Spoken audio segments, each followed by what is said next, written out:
I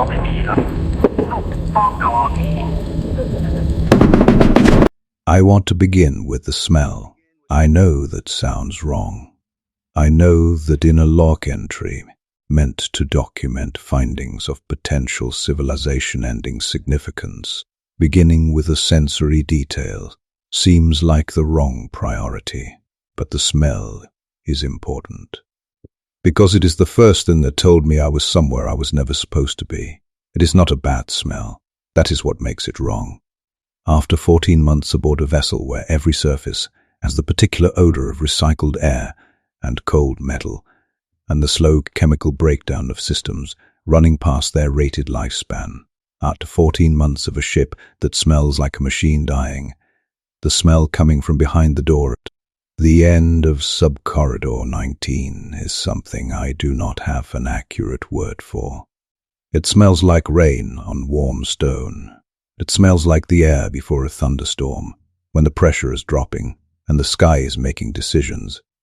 It smells like something ancient and enormous and completely, utterly alive. My name is Captain Arthur Vance. I am the last uncompromised mind aboard the deep space vessel Manticore. And I have found something that I believe no living human being has ever seen and survived long enough to document. I am going to try to document it.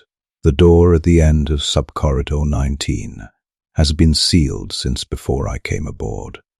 I know this because I reviewed the full maintenance history of every compartment on this vessel approximately 6 weeks after my crew began to be compromised, when I was still trying to understand the architecture of what was happening to us, before I stopped trying to understand it and started simply trying to survive it. The maintenance history for the door at the end of Subcorridor 19 shows one entry.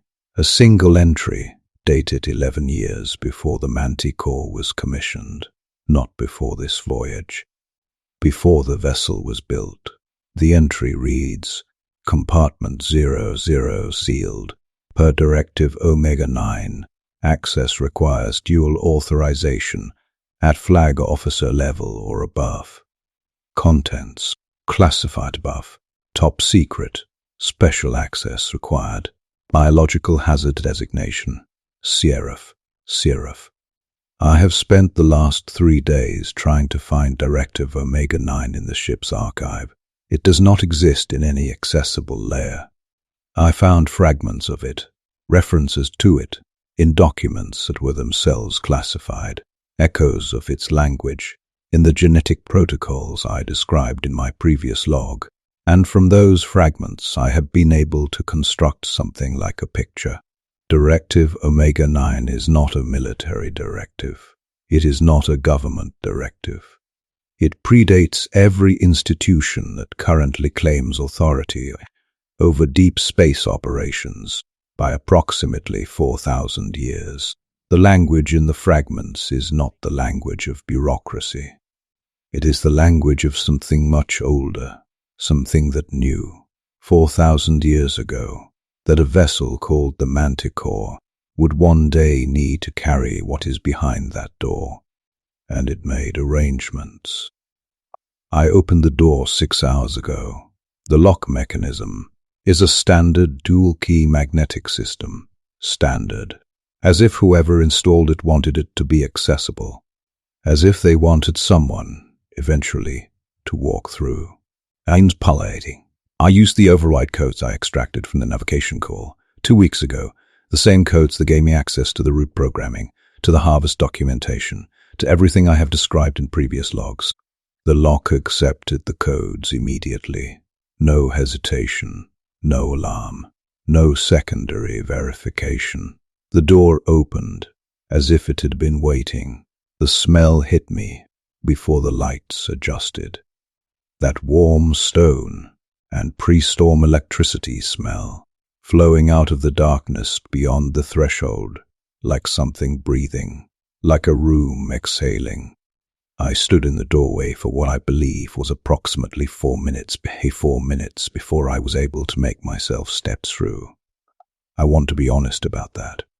4 minutes of standing at a threshold smelling something alive in a ship where everything alive had long since been compromised or converted or lost, trying to find the courage to confirm what I was already beginning to understand. I stepped through. The compartment is not the size I expected. From the external corridor dimensions, I had estimated a space, perhaps 10 meters by 15. The space I walked into is nothing like that. I cannot fully explain the geometry. The walls appear to be at standard distance when I look at them directly. But when I look at them in peripheral vision, when I catch them at the edge of my sight, they seem impossibly far away, as if the room is larger than the ship that contains it, as if the room exists in a different relationship with physical space than the corridor I walked through to reach it. The ceiling is lost in darkness. I pointed my torch upward, and the beam simply stopped producing useful illumination at a certain height, not as if it had reached a ceiling, but as if the darkness above was a material with different optical properties than normal air. The floor is smooth, not metal smooth. Smooth, like something carved over a very long time by something patient. There are markings in the floor. I recognize them immediately because I have seen them before, on the frost patterns in the viewport of Corridor 7, on the seal that appears in the deepest layers of the navigation archive. The same configuration, cut into the floor of this compartment, with a precision that no tool I have ever seen could produce, a precision that looks organic, like the floor grew into these shapes, like the markings were always there, waiting for the material around them to be built. They are arranged in rows. That is the first thing I understood when my eyes adjusted to the light, and the light itself requires description, because it is not a light I can source. There are no fixtures, no panels, no emergency strips. The light in this compartment comes from them, from the pods, from inside the pods. A gold light, not warm gold, not the gold of fire or lamplight, cold gold. The gold of something that has been producing the same steady luminescence for a very long time without any variation, without any fluctuation, with the absolute consistency of something that does not need to breathe or rest or be maintained. The pods are not like the cryogenic suspension units in Cargo Hold 7. Those units were manufactured.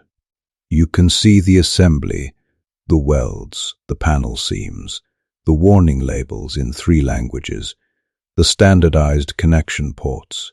These pods are grown. That is the only word.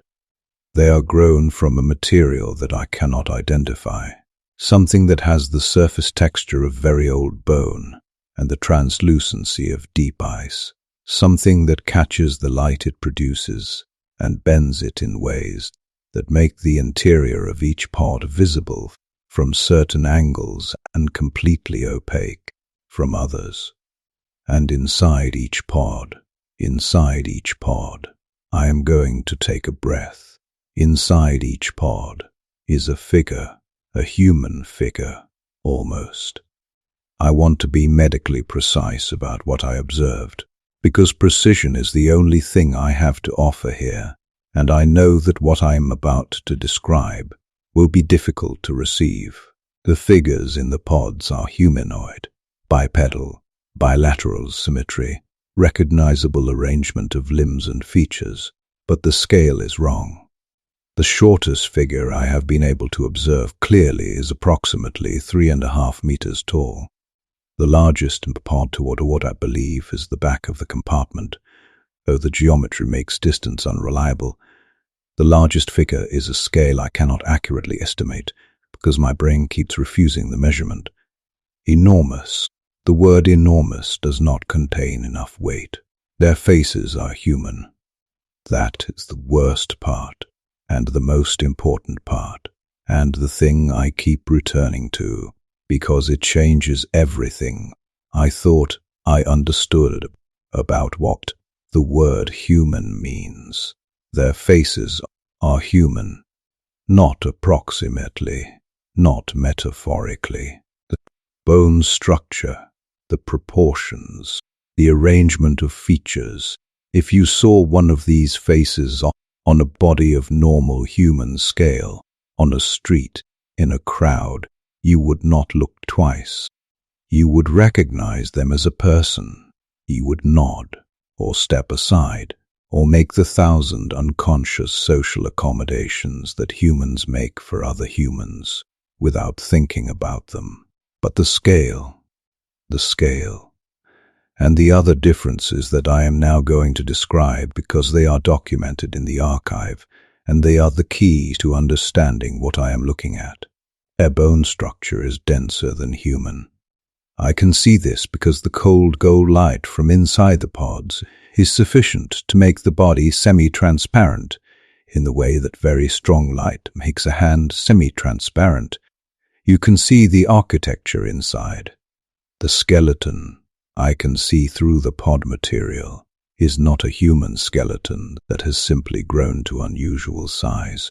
It has additional structures along the dorsal spine, along the back, between the shoulder blades and extending upward, that have no correlate in human anatomy. Structures that are folded, structures that are waiting. The archive used the word vessels for the people in cargo hold 7. The archive used the word vessels for whatever is in this compartment. The archive uses a different word. The archive uses the word architects. I found the secondary documentation 4 hours ago, in a physical format I was not expecting, not digital, not encoded in the navigation systems, physical, pressed into a panel near the entrance to the compartment, in a material that looks like the same grown bone substance as the pods, is a series of symbols that I initially could not read. I photographed them. I ran them through every translation matrix in the Manticore's linguistics database. Nothing. The linguistics database contains 412 languages, including 17 dead languages reconstructed from fragmentary archaeological records. None of them matched. Then I remembered something. In the deepest layer of the navigation archive, in the folder that required the 17-digit key, there was a file I had not fully examined, a file I had skimmed past in my urgency to understand the harvest documentation and the frequency and the cathedral coordinates. I went back to it. It is a lexicon, a translation guide, 247 symbols, each pair with an English equivalent. The language is not ancient in the way that Latin or Sumerian is ancient. Languages that were once spoken and then stopped being spoken as the populations that used them changed. This language was never spoken by populations. It was used by one group, for one purpose, across a span of time that the lexicon describes simply as before the division. I translated the symbols on the panel. It took 2 hours. I am going to read the translation to you now, exactly as I have rendered it, without editing for comfort. To the one who walks in the final watch, you have found the first architects. They did not fall. They did not rebel. They were placed here by agreement at the moment of the division to wait for the completion of the construction. The construction is almost complete. You are reading this because the completion window has opened and the harvest is approaching, and someone among the compromised population has retained enough independence to find this place. This is not an accident. You were selected for independence, so the lower hold were selected for compatibility. You are the key that opens the architects, not a metaphor. You carry in your specific neurological architecture the frequency that will initiate the waking sequence. You have been carrying it since birth. This is why you were assigned to this vessel. This is why you survived when others did not. This is why the corridor was open and the lock accepted your codes, and the smell led you here. The question you are now asking yourself is, whose side are the architects on? The answer is more complicated than sides. The architects were present at the division. The division was the moment when the program, a long genetic preparation of the human population, was divided between two competing purposes. One purpose, the harvest, the collection, the use of prepared humans as vessels for the consciousness of the Nephilim, who survived the original cataclysm by encoding themselves in compatible biological forms. The other purpose, the completion of the original design, the design for which the human species was initially created, not as vessels, not as harvest, as the final form. The architects disagreed with the harvest. They have been waiting for someone to wake them. You are the someone. The waking sequence requires your voice. Speak the designation of this vessel. Speak it clearly. The architects will hear it. What happens next will not be safe, but it is the only remaining alternative to the completion of the harvest. This is not a promise of survival. This is a choice between two kinds of ending. Choose. I stopped reading aloud when I reached that final word. I stood in the cold gold light of the compartment, with the lexicon on my terminal, and the rows of enormous sleeping faces around me, and I tried to think clearly. I want to walk you through my thinking, because I think it matters. My first thought was, this is another layer of the manipulation. Everything I have found on this vessel has been placed for me to find. The secondary manifest in cargo hold 7, the 17-digit key in the maintenance log, the archive with its 11 layers of security, all of it positioned at exactly the right depth, difficult enough to fall like discovery, accessible enough to ensure I would reach it. If the harvest apparatus is sophisticated enough to engineer a multi-generational genetic program, it is sophisticated enough to construct a compartment that appears to offer an alternative, a false alternative, a choice that is not a choice. My second thought was, but the smell was not constructed for me. The smell is the exhalation of something biological that has been in suspension for a very long time. You cannot fake biology. You cannot engineer the specific mixture of organic compounds that produces that particular scent, rain on warm stone, pre-storm electricity, and plant it in a sealed compartment as a psychological trigger. The figures in the pods are real. Whatever they are, whatever side they are on, whatever the architects represent in the architecture of this conflict that has been running since before human civilization, they are real, and they are here, and they are waiting. My third thought was simpler than the first two. My third thought was, the people in cargo hold 7 are awake. I transmitted the disruption frequency. They are awake, and cold, and frightened, and on a vessel with failing life support, and 11 days from whatever the cathedral intends. And the only thing I have found in this entire archive of manipulation and deception that offers anything other than the harvest, the only thing that suggests a different ending is possible, is this compartment. These figures, this instruction, speak the name of the vessel. I have been a captain for 11 years. I have made decisions under pressure that I am not proud of. I have made decisions that cost lives and told myself the arithmetic required it, but I have never made a decision that felt like this. This feels like standing at the edge of something that has no bottom. This feels like the moment before the first word of a sentence that cannot be unsaid. The compartment is very quiet.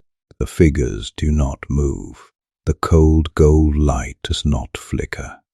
Whatever is sleeping in these pods has been sleeping for longer than human civilization has existed, and it has waited this long, with perfect patience, and it can wait longer.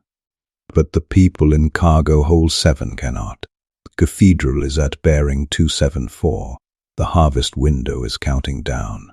and I am the only one who knows what I know, the key. They said I am the key, not a metaphor.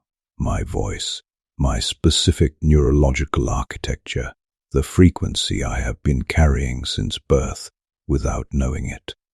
The same frequency I heard in the chord.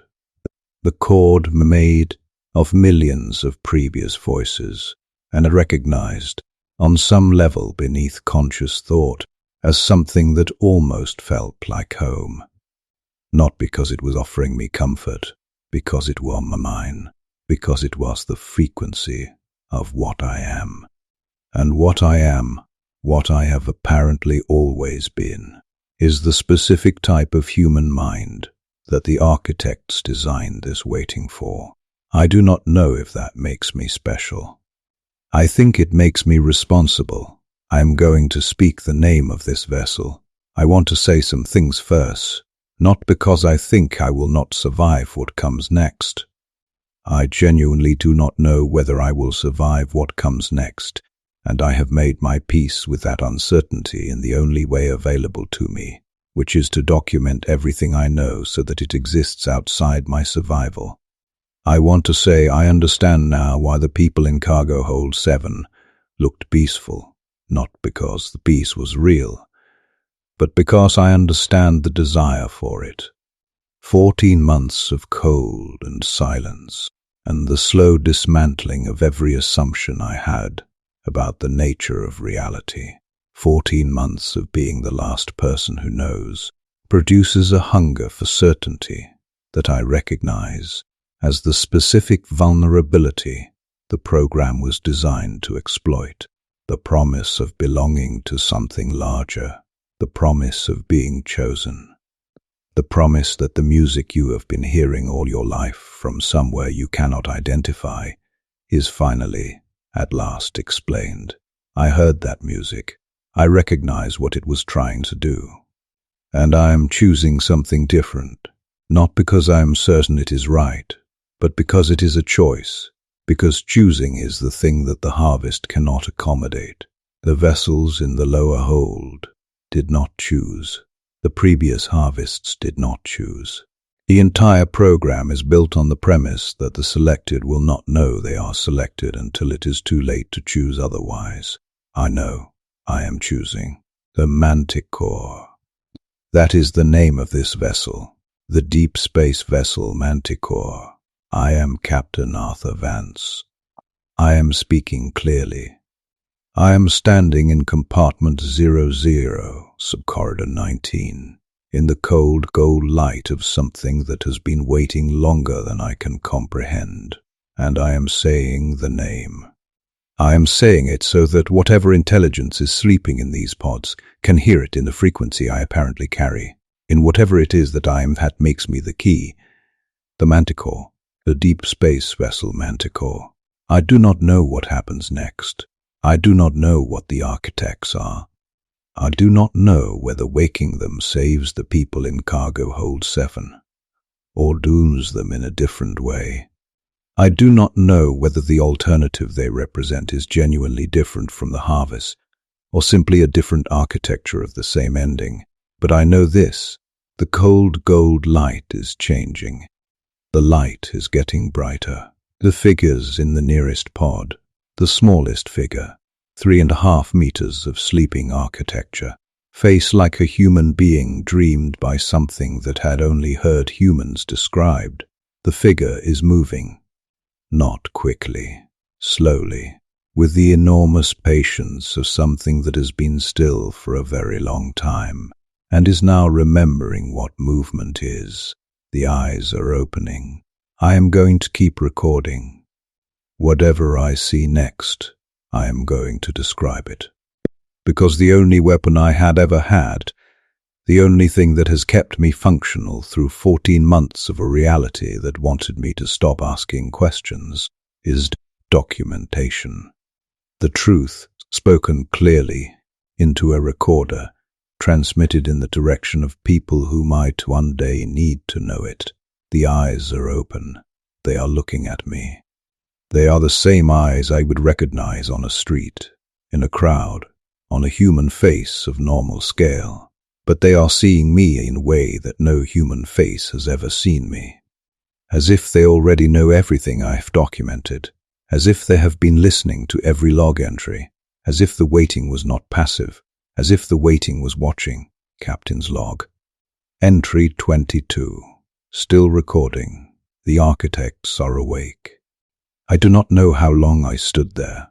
Time in this compartment does not behave the way time behaves in the rest of the ship. I have noticed its foyer in spaces where something very old is present, the way a very old building has a different relationship with sound than a new one, the way ancient stone absorbs light differently than manufactured material. This compartment absorbs time. Minutes pass, and I cannot account for them. I look at my chronometer, and the numbers have moved further than my experience of the interval suggests. They should have moved, as if the room is older than the time I am standing in, as if the time inside this compartment runs at a different rate than the time in the corridor outside. I am going to keep describing what I see, because description is the only anchor I have. The figure in the nearest pod is fully upright now. When I first saw movement, the figure was in a reclining position, the position of something that has been horizontal for a very long time and is rediscovering verticality. Now it is standing inside the pod. The pod has not opened. I want to be precise about this, because it matters. The pod material, that roan bone translucency I described earlier, the pod material is still intact. The figure is not pressing against it. The figure is simply standing inside it, in the same relationship to the pod walls that a person stands in relation to the air around them, as if the pod is not a container, as if the pod is a medium, something the figure moves through rather than something that holds the figure. The eyes haven't moved from me. The cold gold light is brighter now, significantly brighter, and it is no longer uniform throughout the compartment. It is brightest around the nearest figure, radiating outward from that pod in a pattern that casts long shadows between the rows, shadows that make the other pods recede into darkness, while the nearest one is illuminated with an intensity that should hurt my eyes and does not. The figure opened its mouth. I want to document this carefully because what came out of that mouth was not what I expected. I expected sound. I expected the chord, the rising frequency structure I have been living inside, the signal from the cathedral that I described in previous logs. I did not expect silence. The figure opened its mouth and the room became more silent, not quieter, more silent. There is a difference. Quieter would mean the ambient sounds I had been barely registering, the distant groan of the Manticore's hull under thermal stress, the irregular tick of the compromised heating element in corridor junction 4, the sound of my own breathing. Quieter would mean those sounds diminished. This was different.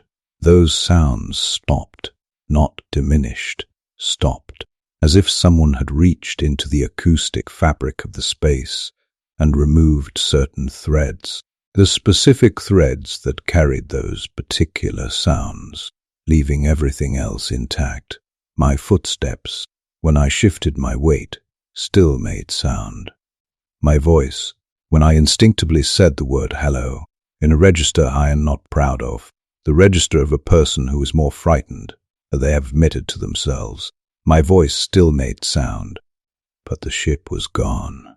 The sounds of the ship were simply absent, as if the Manticore had stopped existing in the acoustic register of this compartment, as if I was no longer on a vessel, as if I was somewhere else. The figure communicated. I am going to use that word because it is more accurate than spoke, and I want to be precise. It communicated, not through sound, not through any physical medium I can identify directly. The way a memory communicates, not arriving through a sensory channel, but simply present in the mind, formatted as language, with all the qualities of received information, but none of the mechanism. I will transcribe what I received as accurately as I can, with the caveat that the transcription is a translation. The communication did not arrive in English. It did not arrive in any human language, but my mind processed it into English, the way it processes the meaning of a gesture or expression and into emotional understanding. The meaning arrived. The English is my reconstruction of it. What I received was this: we have been waiting for the configuration your mind represents. You are not the first to enter this compartment. In the previous 3 iterations of the harvest cycle, individuals reached this threshold. None of them entered.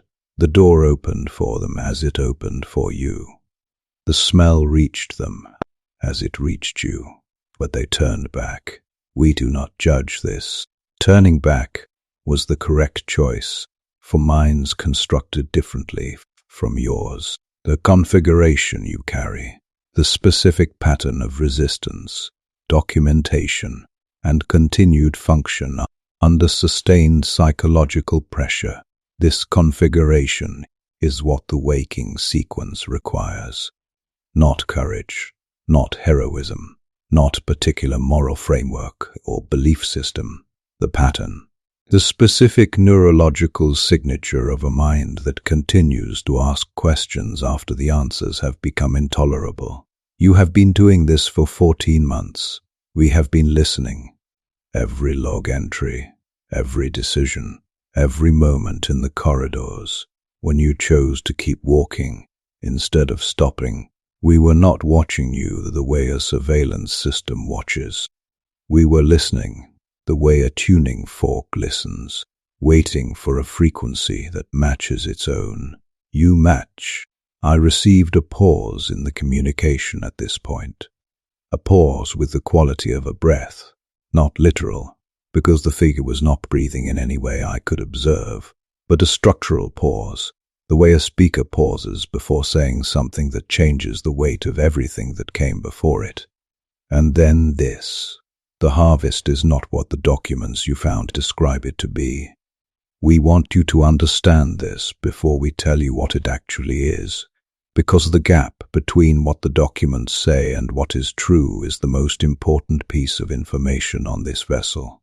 The documents describe the harvest as a collection of vessels for the consciousness of the Nephilim. This is accurate as far as it goes. What it does not describe is why. The Nephilim did not survive the original cataclysm as consciousnesses seeking bodies. The Nephilim are not predators looking for hosts. The Nephilim are the original architects of the human design, and they are trying to complete it. The design for which the human species was created was not completed in the original construction. It was interrupted. The interruption was the cataclysm. The cataclysm is not a natural event. It was not a war, as your religious texts describe it. It was a decision made by a faction within the original architect collective, who believed the design was proceeding incorrectly, that the human iteration was developing in a direction incompatible with the original purpose. This faction destroyed the construction, destroyed most of the architects, and damaged the design so severely that the remaining architects, the ones in this compartment, decided the only way to eventually complete it was to wait, to enter suspension, to plant documentation deep enough that it would only be found by someone like you, and to trust that the design, even damaged, even interrupted, would eventually produce a mind capable of understanding what we are about to tell you. The communication paused again. The cold, cold light in the compartment shifted, not dramatically, not theatrically, but in the way dawn shifts the light in the room. A change that you notice not when it happens, but after, when you realize the room looks different, without being able to identify the moment it changed. I was aware that the other pods, the rows of them receding into the darkness, were also changing, not opening, not producing movement, but the light within them was brightening. As if the communication with me was also a communication with everything else in the room, as if waking one was beginning the process of waking all. The figure continued. The human design was intended to produce something that has never existed before in the history of this galaxy. Not a vessel, not a weapon, not a tool of any kind. A witness, a species designed specifically to observe, document, and remember, not because observation and documentation have strategic value, though they do, but because the architects discovered, in the final period before the cataclysm, that the universe itself appears to change in response to being observed by minds of sufficient complexity, not metaphorically, not philosophically, physically. The act of observation by a sufficiently complex consciousness appears to stabilize probability structures that would otherwise remain in superposition. The universe, when observed by the right kind of mind, becomes more real, more coherent, more itself. The human design is an attempt to create that kind of mind, deliberately. A mind specifically constructed to observe the universe in the way that produces this stabilization. The harvest is not a collection of hosts. The harvest is the completion of the design.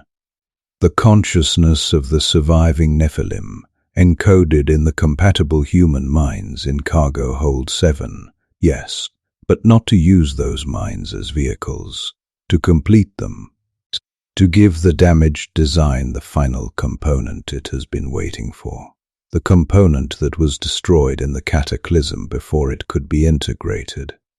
I want to stop here and tell you what I was feeling as I received this, because my feelings are data. My reaction to this information is as important to document as the information itself, because I am aware, I have been aware since I found the first archive layer, that everything in this situation has been constructed to produce specific responses in me, including, potentially, this. What I felt was recognition, not the recognition of hearing something new that confirms what I already suspected. The recognition of hearing something I have known, in some form, for a very long time.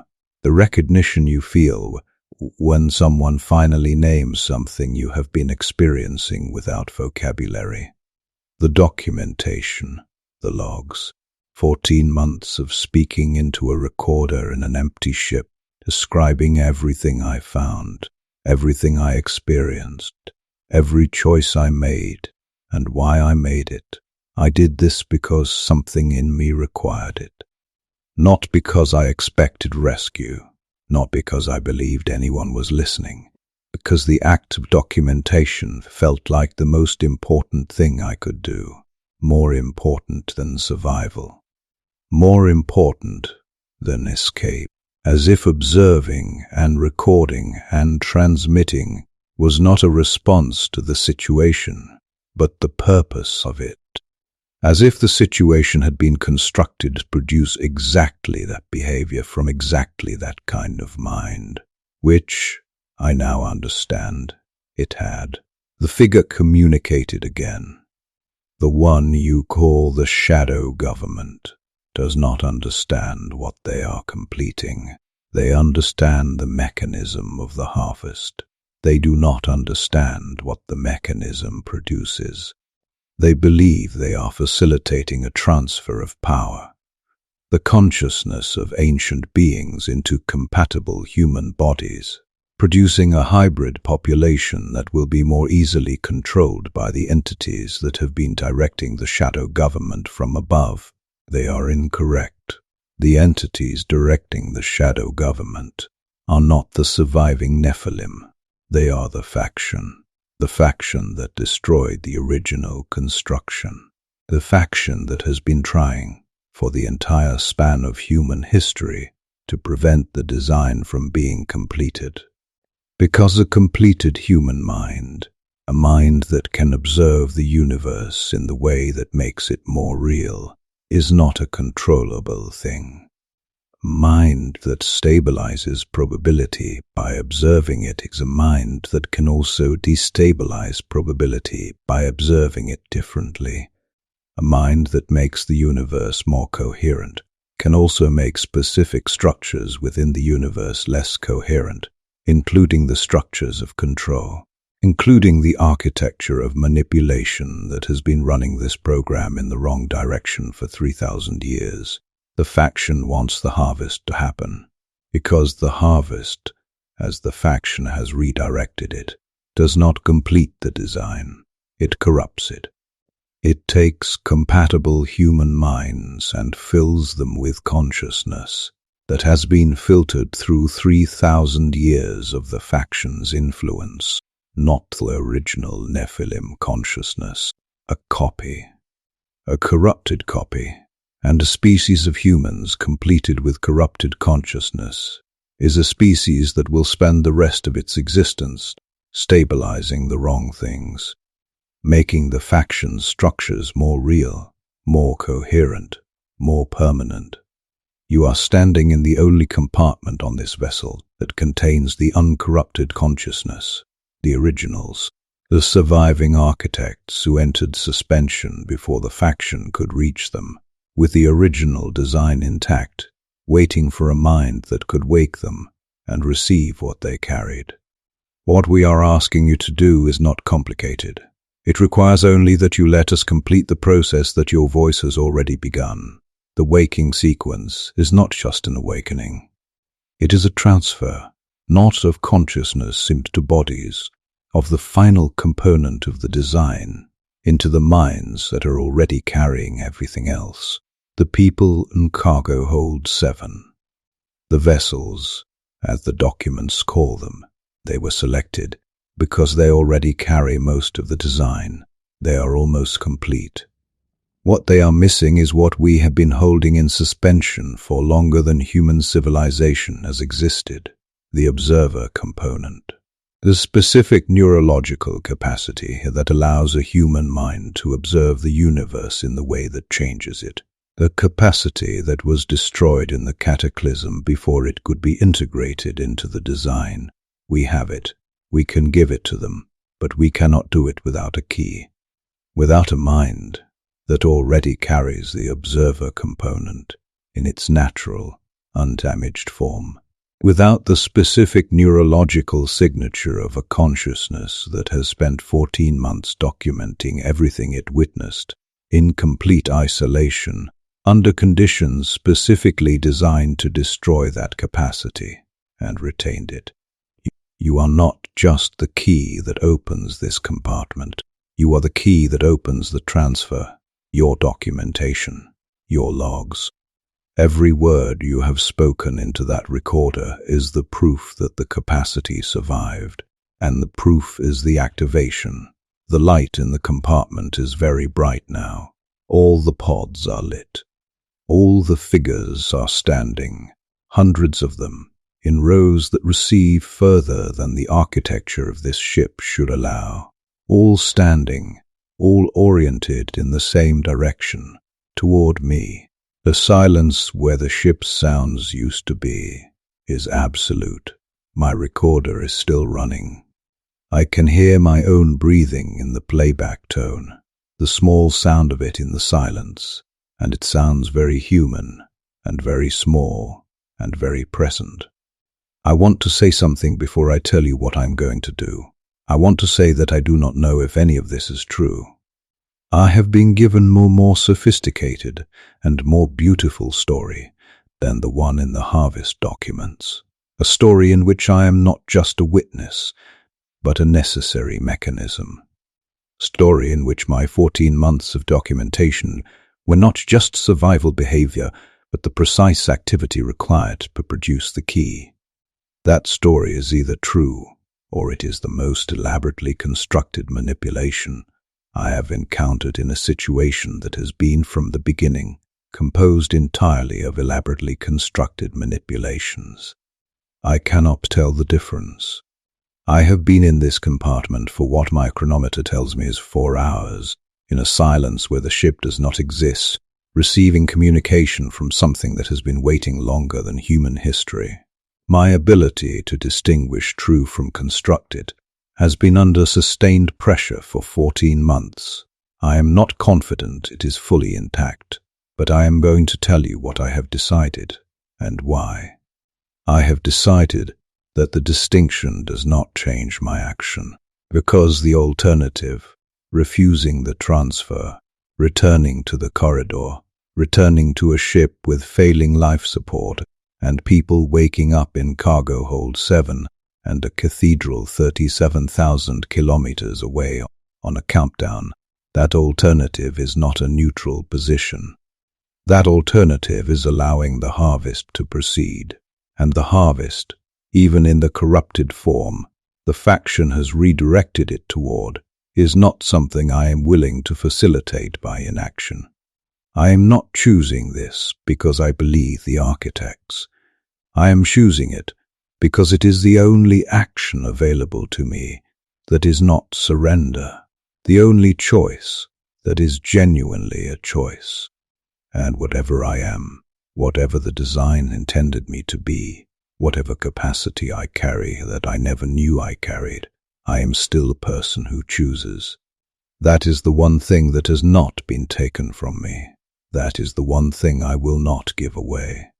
Captain Arthur Vance, Deep Space Vessel Manticore, Compartment 0Z, 0 recording, proceeding with the transfer.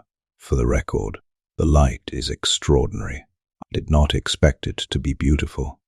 Whatever comes next, whoever receives this transmission, whenever they receive it, know that it was beautiful. The architects were beautiful. And the design, if it is what they say it is worth completing. Captain's Log. Entry 22. This is the last entry I will make as the person I was when I started recording. I do not know what I will be afterward, but I know what I was. I was the last uncompromised human mind aboard the Manticore, and I chose.